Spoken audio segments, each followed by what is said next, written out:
Ok, gente. Agora nós vamos começar a última conversa sobre esse tema, Síndrome de Lacey-Foia, uma série toda baseada no estresse que normalmente a gente sente nessa época do ano. Um estresse que é incomum, é típico dessa época de festas, dessa época de encontros de família e que acaba afetando o coração de muita gente. Uma pesquisa que eu venho citando semanalmente aqui é a do ISMA Brasil, que afirma que 75% em estresse são acrescidos na vida de uma pessoa nessa época do ano. E aí, quando o estresse chega, bate forte, a paciência vai embora, a disposição também, a confiança pessoal, a tranquilidade.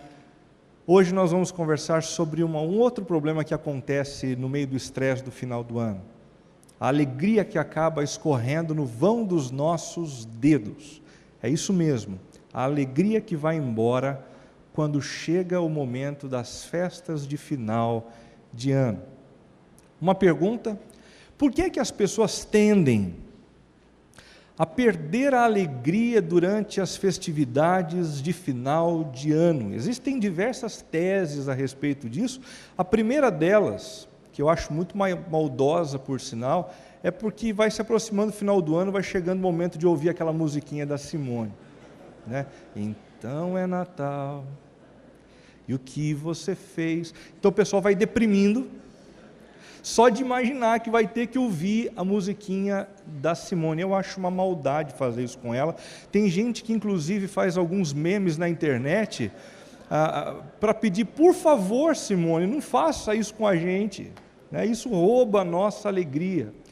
Existem algumas outras pessoas que se irritam só de pensar no show do Roberto Carlos na Rede Globo.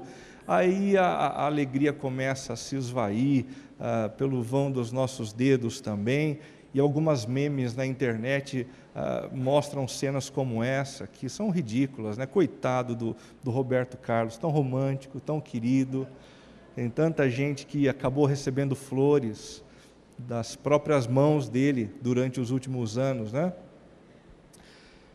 Falando sério, em resposta a essa pergunta, a alegria tende a se esvair por diversos motivos, dentre eles, pela sensação nessa época do ano de perda e nostalgia gerada em relação ao ano do calendário que deixará de existir.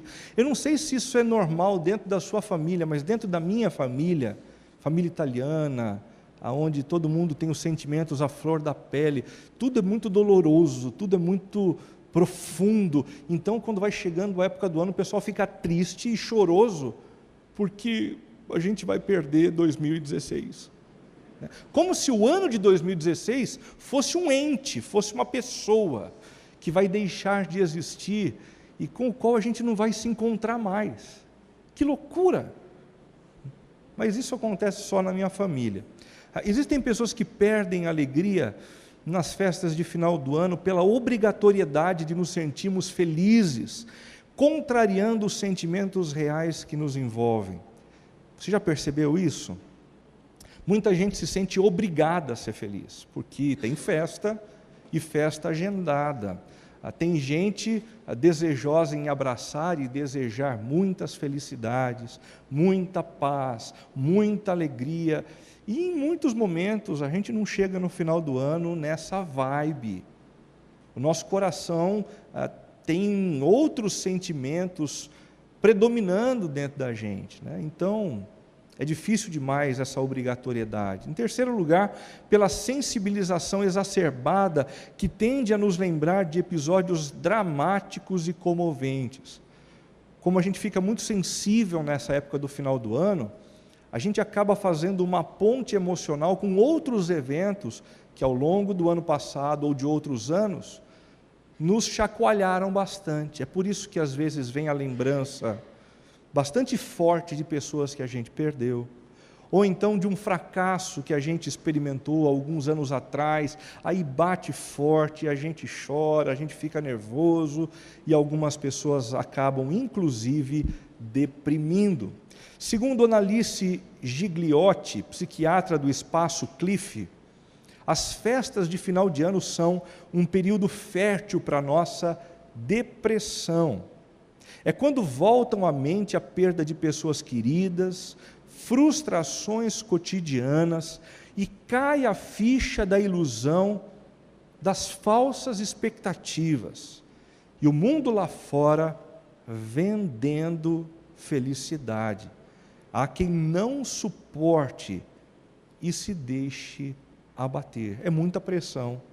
Muitos de nós não aguentamos as cobranças por felicidade, a necessidade de estar com parentes com os quais a gente não tem a mínima vontade de estar e de nos confraternizarmos com pessoas que a gente gostaria de ver longe da casa da gente.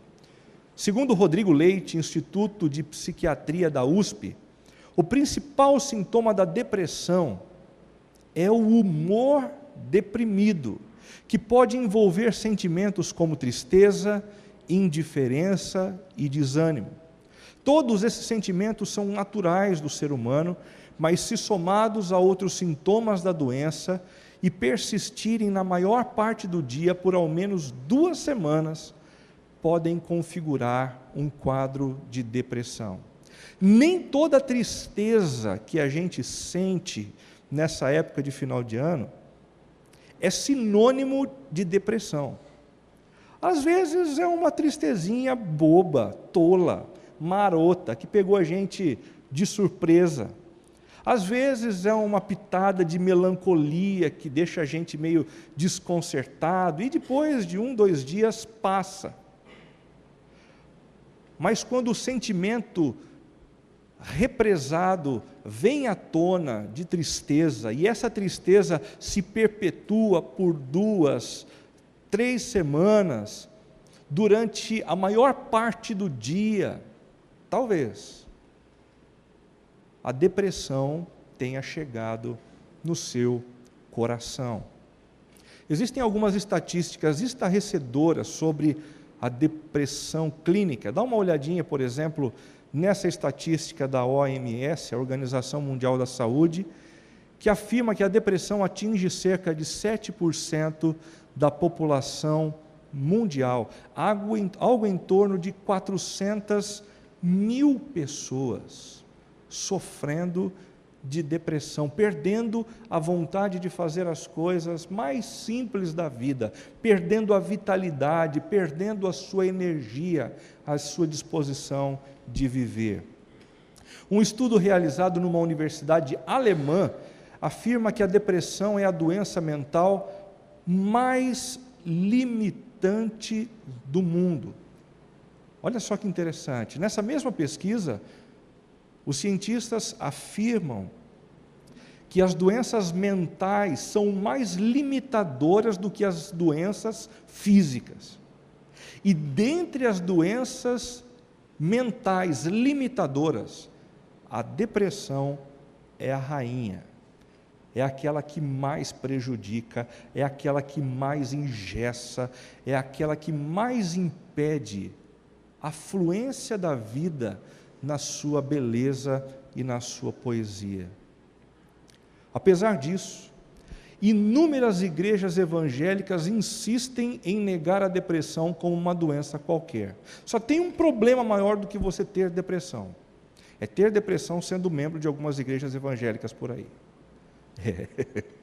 Escolhe bem a igreja que você vai frequentar, porque senão a coisa complica. A depressão bate e o pessoal vai dizer que a culpa é sua. E tem muita gente dizendo que isso é coisa do capeta. E se você sofre de depressão é porque de alguma forma você foi possuído por alguns espíritos malignos. E aí, além de sofrer com a depressão, você precisa passar por um exorcismo. Dá para aguentar? Curiosamente, alguns pastores nos últimos anos têm se suicidado. E têm se suicidado como fruto da depressão. Eu li essa semana a reportagem de uma organização que diz que o suicídio entre pastores com depressão já pode ser visto como uma verdadeira epidemia. Algumas igrejas precisam lidar mais humanamente com esse assunto. Alguns pastores precisam reconhecer, algumas igrejas precisam reconhecer que da mesma forma como uma pessoa pode adoecer no corpo, pode ter gripe, pode passar por um câncer, pode adoecer também na mente, perdendo alguns componentes químicos, é verdade, mas às vezes simplesmente entrando num emaranhado de pensamentos do qual é praticamente impossível de fugir. Depressão. O texto de 1 Reis, capítulo 19, conta a história de um homem, um servo de Deus, que passou por uma situação assim. Depois de um intenso estresse, lá se foi a alegria. E ele experimentou não apenas uma tristeza profunda, não apenas uma melancolia casual, mas como ela perdurou por um tempo, ele passou a experimentar uma depressão. Preste atenção, é uma história muito contagiante.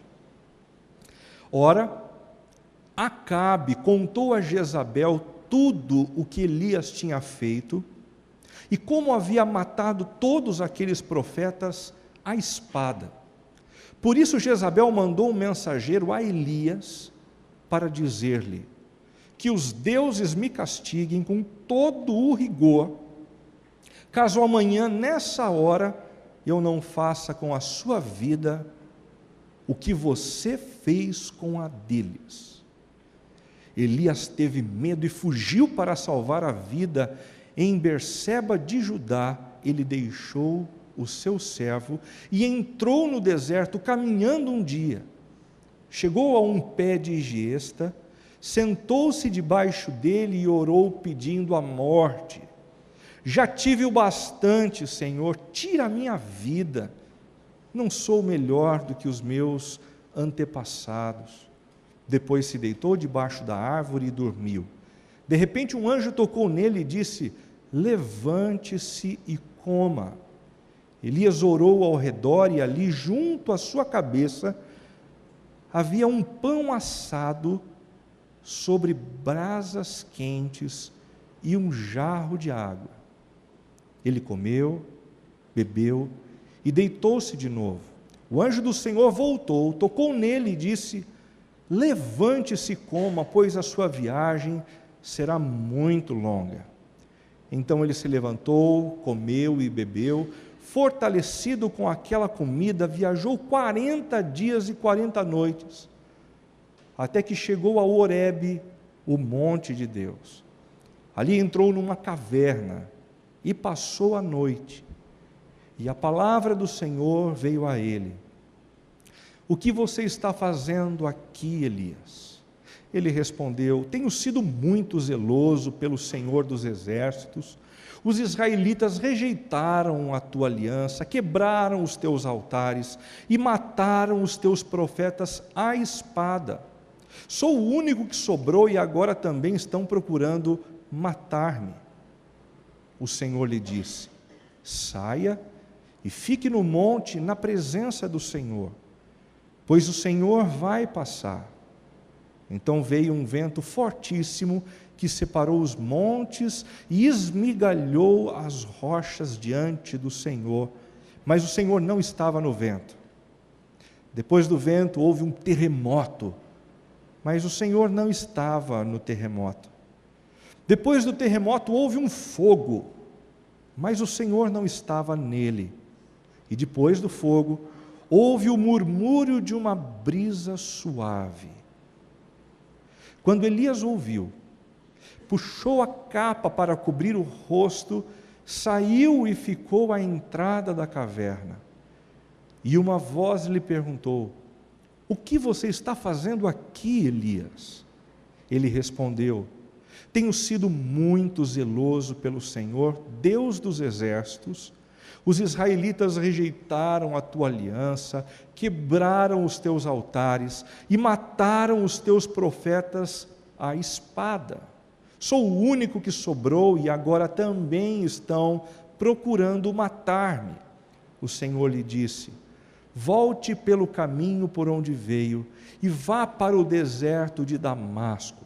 Chegando lá, unja Azael como rei da Síria. Unja também Jeú, filho de Ninsi, como rei de Israel. E unja Eliseu, filho de Safate, de Abel-Meolá, para suceder a você como profeta. Jeú matará todo aquele que escapar da espada de Azael, e Eliseu matará todo aquele que escapar da espada de Jeú. No entanto, fiz sobrar 7.000 em Israel, todos aqueles cujos joelhos não se inclinaram diante de Baal, e todos aqueles cujas bocas não o beijaram. Às vezes fica mais difícil da gente entender algumas histórias e de se conectar com elas, porque além de serem antigas, elas falam a respeito de personagens sobre os quais a gente nunca ouviu nada, ou ouvimos muito pouca coisa. Então, para isso eu quero trazer algumas informações que são imprescindíveis para a gente entender essa história. Quem era Acabe? Acabe era um rei próspero e poderoso de Israel, famoso por seu oportunismo. Acabe era aquele sujeito que, se precisasse fazer uma aliança espúria com alguém, para simplesmente poder conquistar uma nova terra, ou então conseguir um pouco mais de dinheiro, ele não pensava duas vezes. Ele abraçava o capeta se fosse necessário, para poder prosperar, para poder chegar aonde queria. Jezabel era o nome da sua esposa, uma mulher extremamente dominadora, que mandava no marido o tempo inteiro. Sabe como é essa história da esposa mandar no marido? Nessa casa, quem ficava de joelhos era Jezabel. E ela dizia: sai debaixo da cama, Acabe. Era assim. Ela ditava o ritmo, ela ditava não apenas as dinâmicas de dentro da casa, mas também as dinâmicas de dentro do governo de Israel. E além de tudo, era defensora do culto a Baal. Ela não pertencia a Israel. Ela vinha da Fenícia.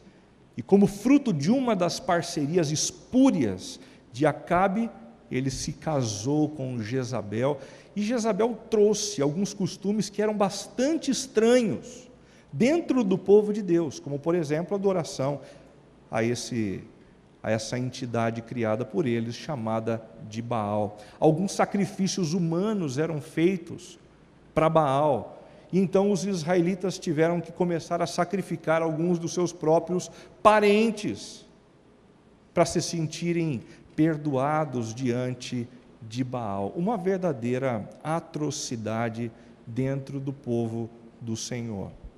Por isso Deus levantou um homem chamado Elias, um profeta de Deus que teve a incumbência de, através das suas palavras e das suas atitudes, denunciar o que estava acontecendo nas terras de Israel. Denunciar a idolatria e acabar com essa bagunça que foi estabelecida nas terras do Senhor.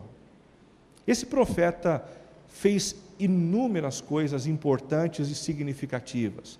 Um homem forte, um homem corajoso, pudera profetizar contra o rei, quando não havia mais nenhum outro profeta que somasse ao seu redor, apenas ele, sozinho, contra um rei, contra a sua esposa e os seus profetas. Deixa eu dar algumas dicas do que ele fez ao longo da sua vida. Ele profetizou a ausência de chuva durante anos para convencer Acabe de exterminar a idolatria. Ele tinha uma mensagem para dar, mas o rei não ouvia. E então o Senhor disse para ele: é simples, apenas profetize a ausência de chuva sobre a terra. E a chuva só vai voltar quando você abrir os seus lábios e profetizar novamente. Uma forma contundente de mexer com a cabeça e com o coração do maldoso rei Acabe. Um segundo feito bastante significativo, ele sobreviveu em meio à estiagem, profetizada por ele mesmo, alimentado por pássaros que lhe traziam pão e carne todos os dias. Ele foi para o lado de um riacho, bebia água do riacho até a água do riacho acabar em meio à estiagem. E durante o dia, os pássaros lhe traziam um pouco de alimento. Em terceiro lugar, mais tarde multiplicou a farinha e o azeite na casa de uma viúva, a fim de morressem de fome.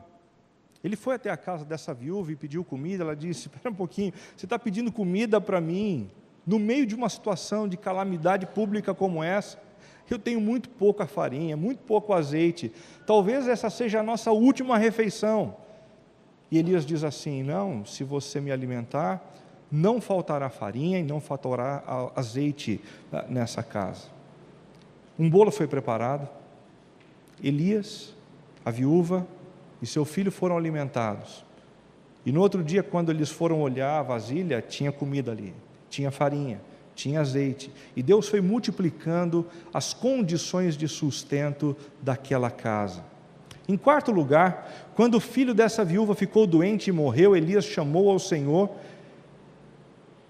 clamou ao Senhor e ele voltou a viver. Uma outra ação sobrenatural realizada pela instrumentalidade desse profeta. O filho dessa mulher viúva faleceu por conta de uma doença. Ela pediu ajuda, desesperada, e então Elias orou e ele veio à vida. Em quinto lugar, ele derrotou os 450 profetas de Baal num grande desafio e em seguida acabou com a vida de todos eles. Um homem contra 450 profetas. Essa história é bastante interessante. Se você não conhece, você precisa ler. Ele chegou para os profetas de Baal e disse assim: viu, façam aí os altares de vocês e coloquem o sacrifício sobre o altar. E depois clamem para que o Deus de vocês, o Deus Baal, consuma por ele mesmo essas ofertas que lhe foram trazidas. E os profetas de Baal fizeram isso e passaram a manhã inteira orando, clamando para que Baal consumisse aqueles sacrifícios. E aquilo não aconteceu. Eles então disseram: mas isso não basta, você precisa fazer com que o Deus a quem você serve consuma também, como foi feito no nosso movimento, colocando um altar e as ofertas aí em cima. Ele disse: ok, montou um altar, colocou a oferta e disse: por favor, peguem algumas vasilhas, encham de água, agora joguem sobre o altar. E os sacerdotes de Baal encheram aquele altar de água. E depois eles disseram: não estou satisfeito, mais uma vez, e as jarras foram despedaçadas mais uma vez sobre o altar, tudo ficou encharcado. E depois ele orou e o Senhor consumiu aquela oferta. Por último, ele profetizou novamente, e depois de 3 anos sem chuva, nuvens escuras cobriram o céu e choveu forte. Quando a gente olha para essas histórias incríveis, maravilhosas, a gente logo imagina um sujeito corajoso, forte, consciente do poder de Deus e incapaz de se deixar amedrontar por qualquer situação que seja. Entretanto, o texto que nós lemos nos conta o contrário. Veja o versículo 2. Por isso Jezabel mandou um mensageiro a Elias para dizer-lhe: que os deuses me castiguem com todo o rigor, caso amanhã, nesta hora, eu não faça com a sua vida o que você fez com a deles. Jezabel, a esposa de Acabe, se moveu com a sua voracidade e jurou Elias de morte. E a gente logo fica esperando a reação desse homem de Deus, até então corajoso, consciente do poder do Senhor, que havia experimentado várias vezes na sua vida a manifestação de Deus. E o versículo 3 nos diz o que aconteceu. Elias teve medo e fugiu para salvar a sua vida. Não é engraçado? Não parece um contrassenso? Talvez um contrassenso semelhante àquele que a gente percebe às vezes na vida de um executivo, né?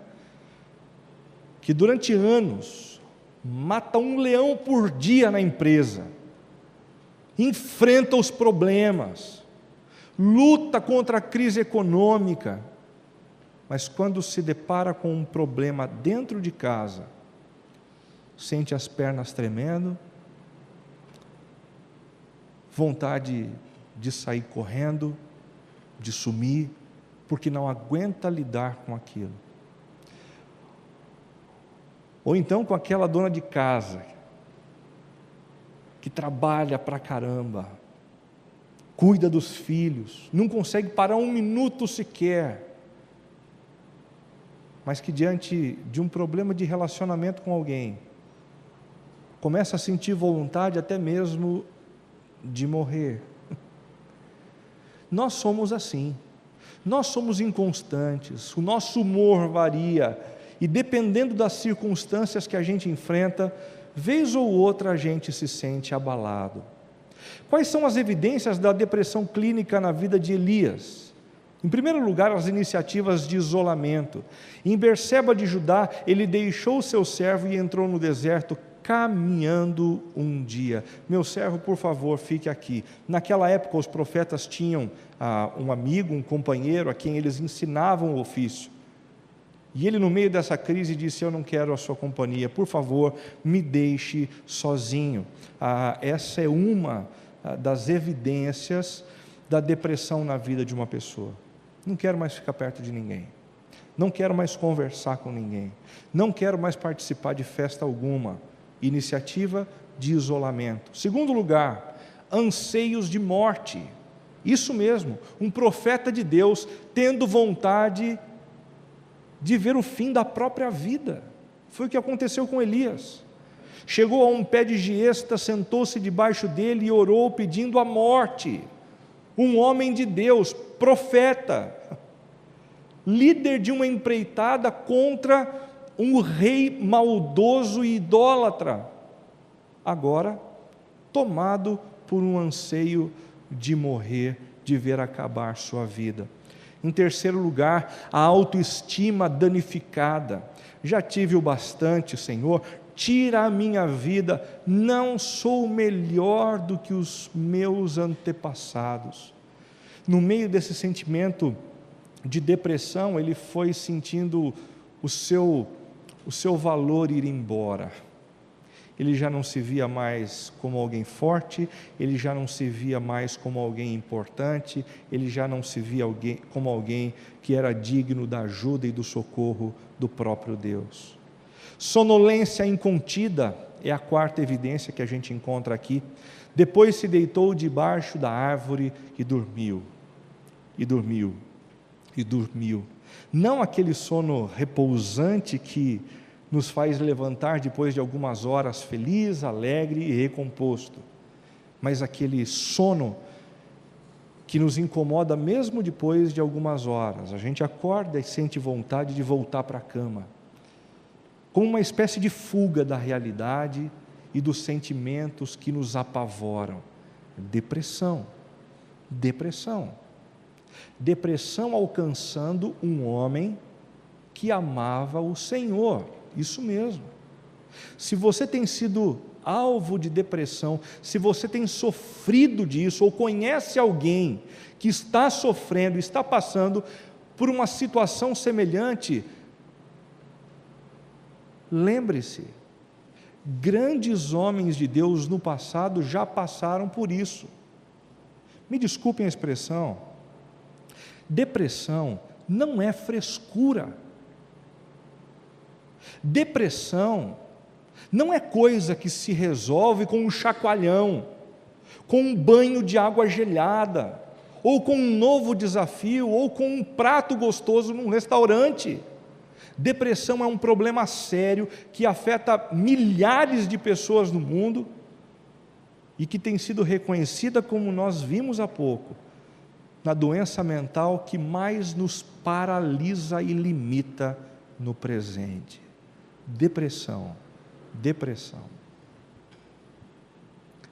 E é exatamente nessa condição que o Senhor encontrou o seu filho, nessas condições que ele encontrou o profeta e tratou dele com todo o carinho que é peculiar ao Senhor. Como é que o Senhor tratou Elias em meio à depressão?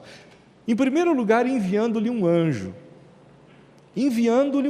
De repente um anjo tocou nele e disse: levante-se e coma. Levante-se e coma.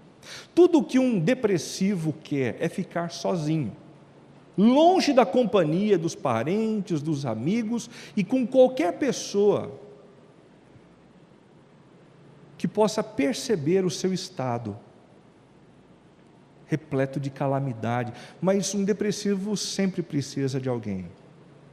E então, ao invés de Deus enviar uma multidão de anjos, de maneira sábia ele envia apenas um, para cuidar de alguém que não queria ver muita gente. Apenas um anjo que tocou nele.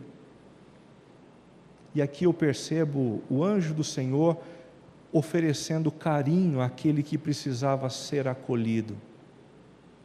E depois ele disse: levante-se e coma.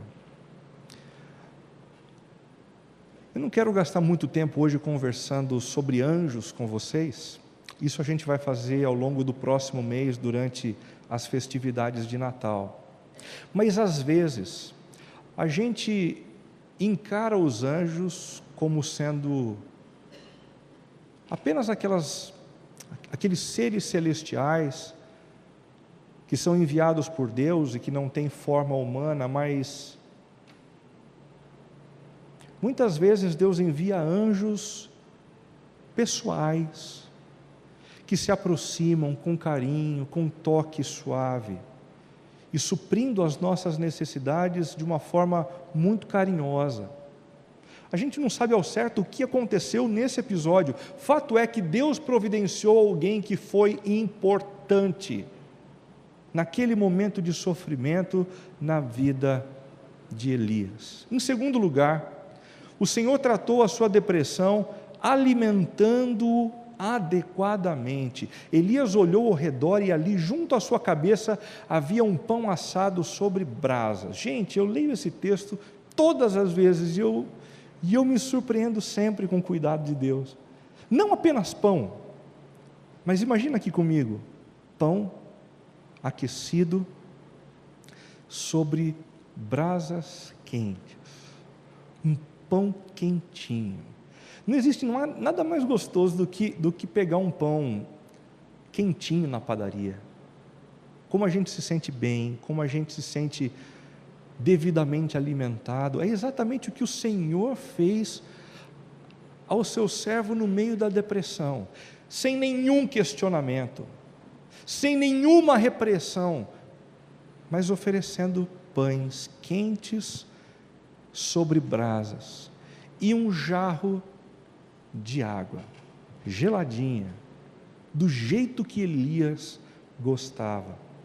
Em terceiro lugar, o Senhor tratou Elias em meio à sua depressão, viabilizando o seu repouso, porque o Senhor sabe muito bem que alguém com depressão precisa repousar. Alguém com depressão não precisa ser forçado a fazer aquilo que não gostaria de fazer, que não tem condições de fazer.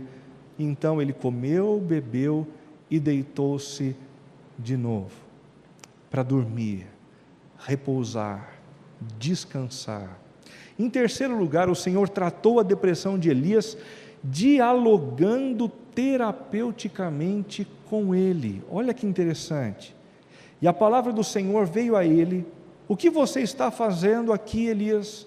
E ele então respondeu: eu tenho sido muito zeloso pelo Senhor, o Deus dos exércitos, e agora estão procurando matar-me. Ao invés de cobrar qualquer coisa de Elias, o Senhor lhe fez uma pergunta para que ele então colocasse para fora tudo quanto estava represado no seu coração e que precisava ser extirpado de dentro dele. Uma conversa terapêutica. Se você anda sofrendo de depressão, pense na possibilidade de conversar com Deus dessa forma, abrindo o seu coração, rasgando a sua alma e dizendo para Ele o que você sente, independentemente das tuas palavras serem palavras apreciadas por outras pessoas ou não. Há poucos instantes ele acabou dizendo para o Senhor que queria a sua própria morte. No Salmo 116, o rei Davi também ora dizendo: cordéis da morte me cercaram, Senhor. Se a vontade é de morrer, compartilhe a vontade de morrer com o Senhor.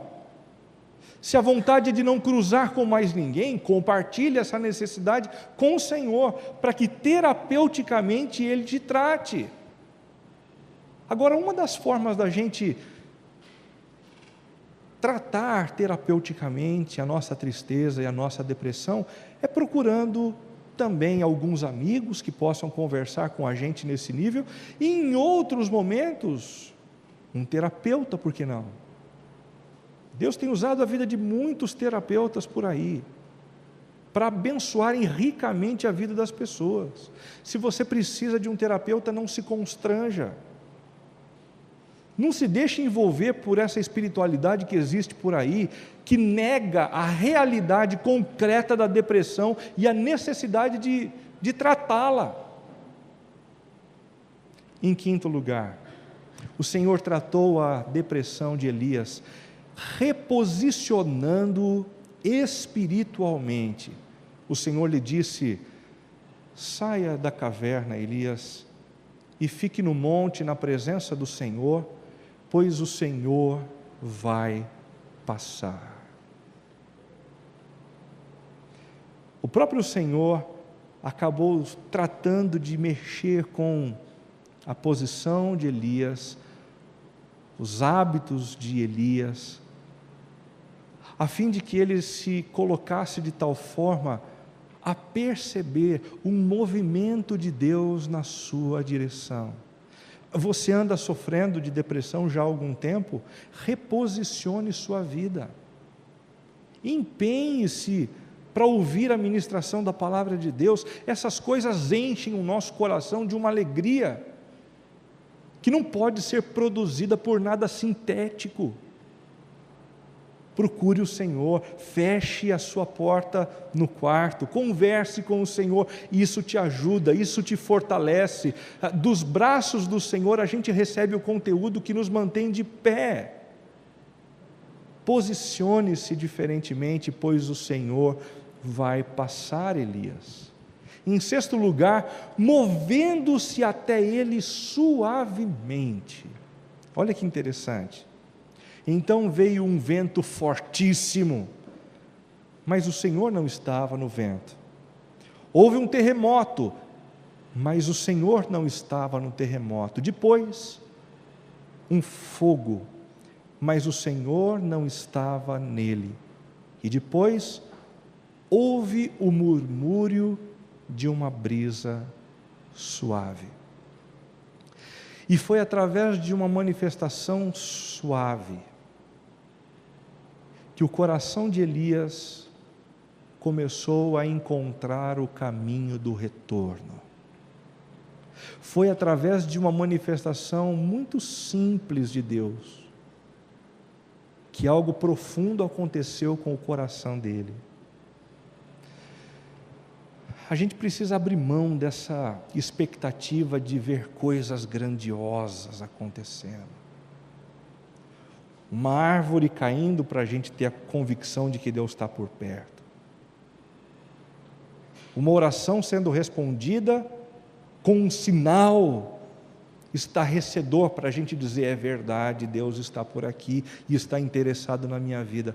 Coisas pequenas.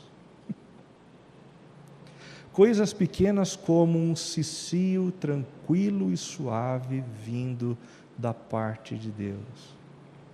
Às vezes esse cicio, Esse murmúrio tranquilo vem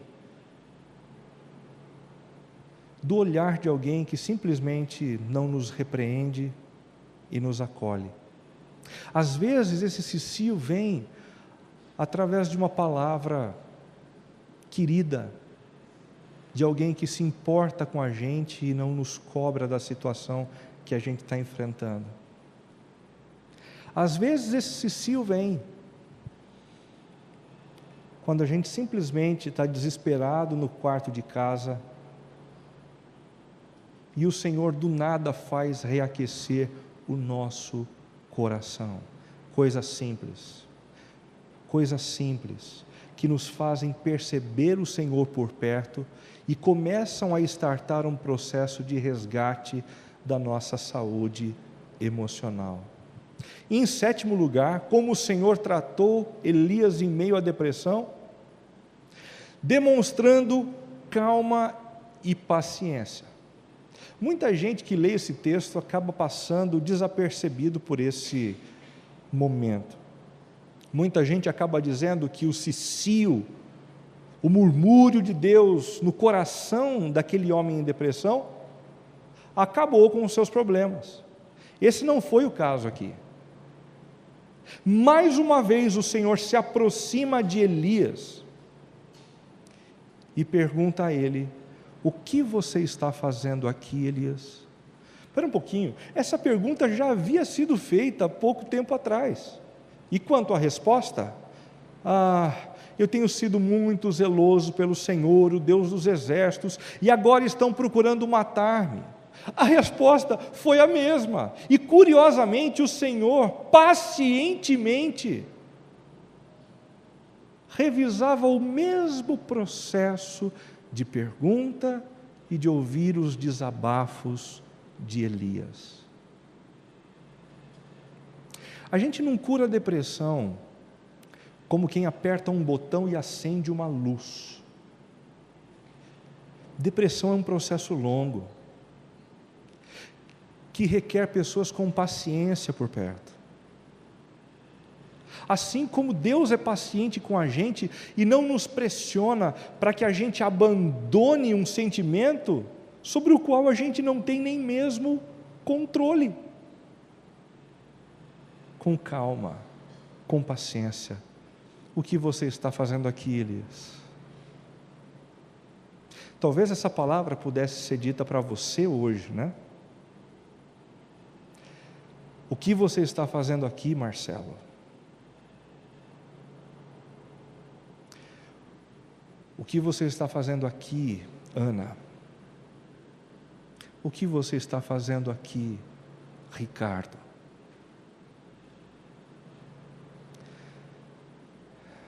Não importa que o Senhor já saiba das nossas dores, falar delas é terapêutico, é importante, e o Senhor tem toda a paciência do mundo de nos ouvir até que a realidade do nosso sentimento seja gradativamente curado por Ele. Qual o resultado do tratamento de Elias em meio à sua depressão pelo Senhor? Versículos 11 e 12.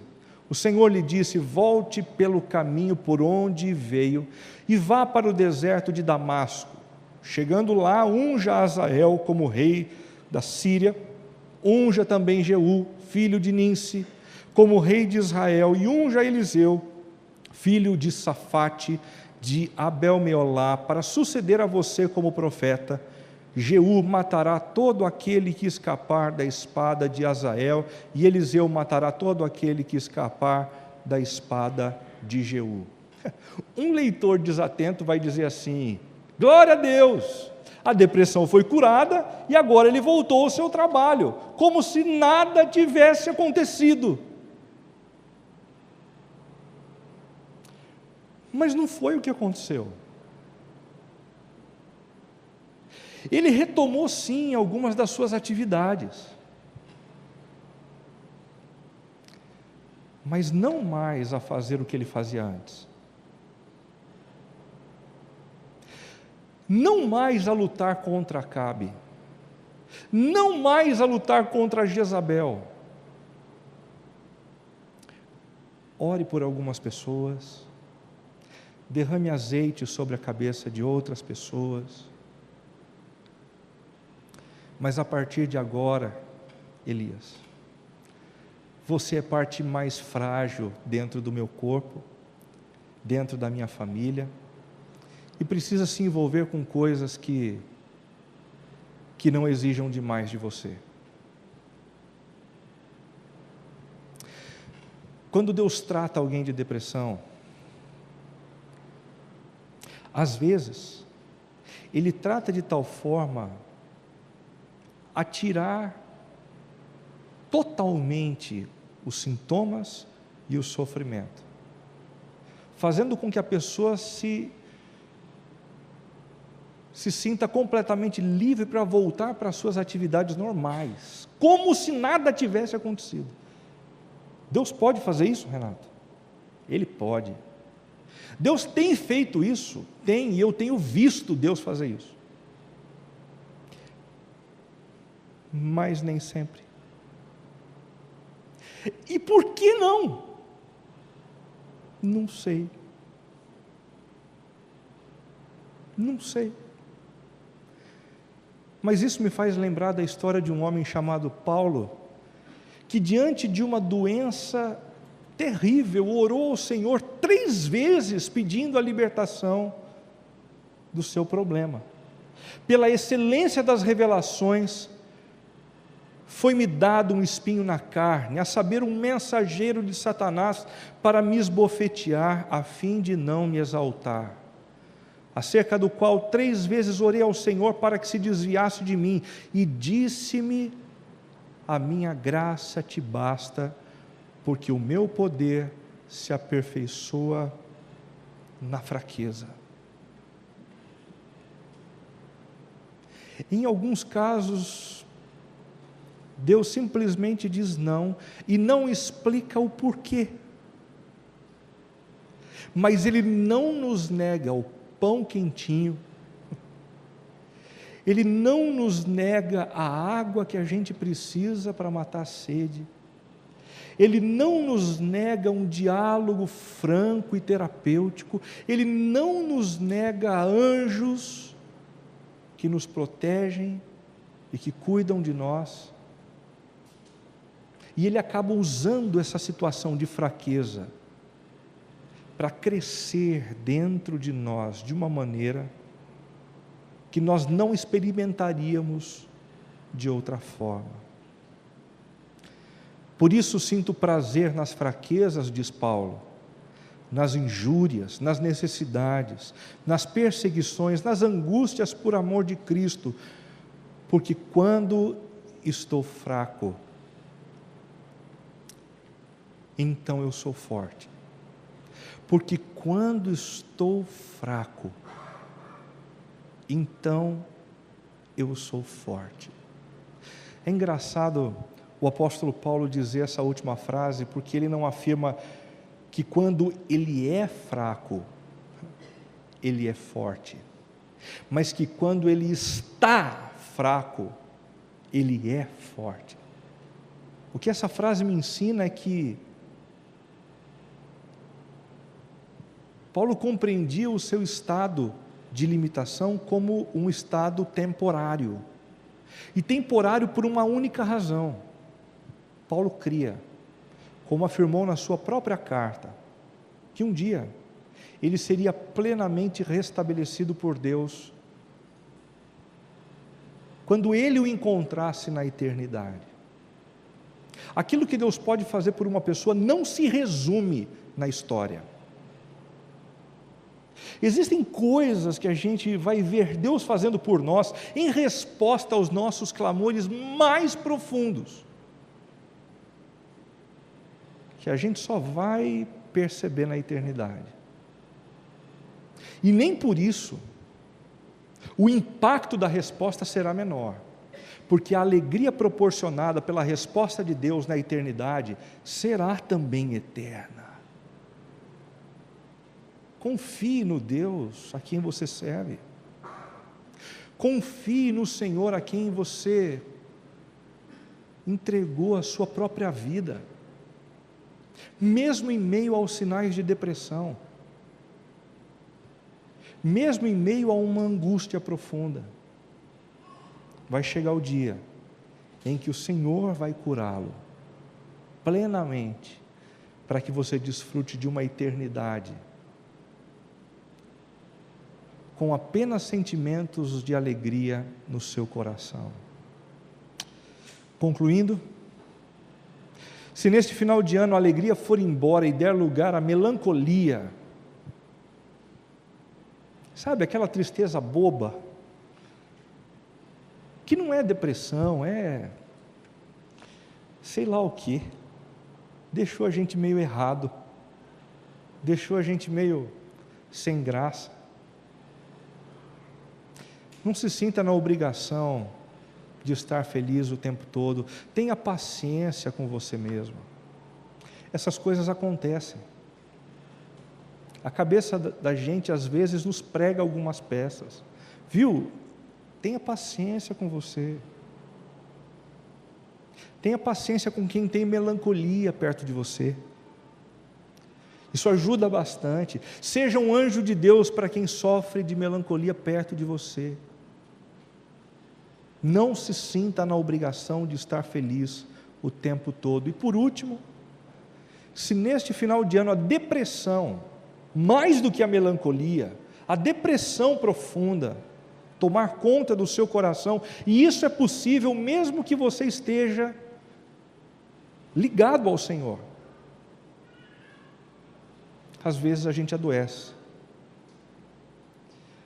Tenha paciência com você mesmo. Tenha paciência com você mesmo, porque o Deus de amor cuidará de você com muita paciência. Não vai faltar pão quentinho, não vai faltar água gelada, não vão faltar os recursos vindos do céu, para que você continue seguindo em frente. Vamos orar?